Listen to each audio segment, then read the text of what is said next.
How to attack in chess without overextending. Have you ever found yourself in a chess game where your attack seemed promising, but then it all fell apart? Understanding how to attack without overextending is key to maintaining a strong position. Let's break down some effective strategies for achieving this balance in your chess games. First, build a clear advantage before launching your attack. Successful attacks often stem from having an edge in space, development, material, or king safety. Focus on improving your position first. Develop your pieces actively, control key squares, especially the center, and ensure your king is well protected. Next, develop your pieces efficiently and harmoniously. Avoid moving the same piece multiple times early in the game unless necessary. Develop your knights before your bishops, castle early to safeguard your king, and make sure your pieces support each other while controlling critical lines. Using pawn breaks is essential but should be done judiciously.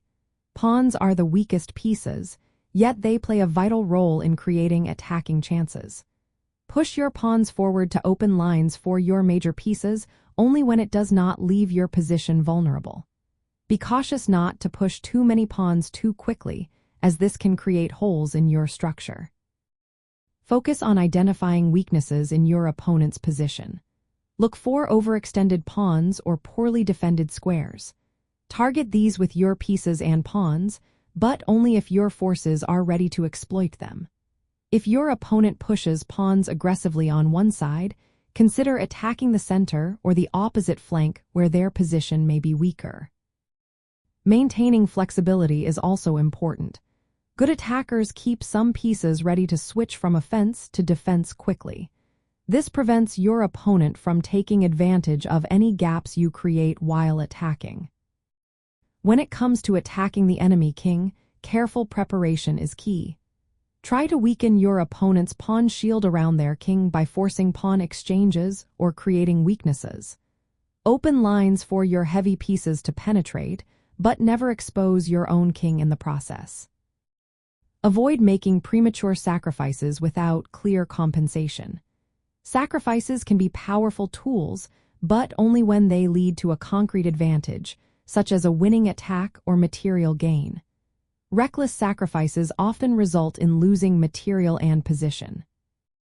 Timing and tempo are crucial in your attack. Attack quickly when you have the initiative, but do not rush. Moves that gain tempo by forcing your opponent to respond defensively help maintain pressure without overextending. If you and your opponent castle on opposite sides, attacking quickly on the enemy king's flank can be effective. However, this creates a race situation where overextension can be punished if your attack stalls. In practical terms, constantly evaluate whether your attacking pieces are protected and whether your pawn advances create weaknesses behind them. Avoid pushing pawns that cannot be supported or that leave key squares undefended. Keep your king safe by castling early and not weakening its pawn shield unnecessarily. Look for tactical opportunities to force your opponent into defensive moves rather than committing too many resources to your attack. Be ready to regroup or retreat if your attack faces strong resistance instead of pushing forward blindly. By following these guidelines, you can launch effective attacks that put pressure on your opponent while maintaining a solid position that resists counterattacks. This balance is essential for successful middle game strategy in chess.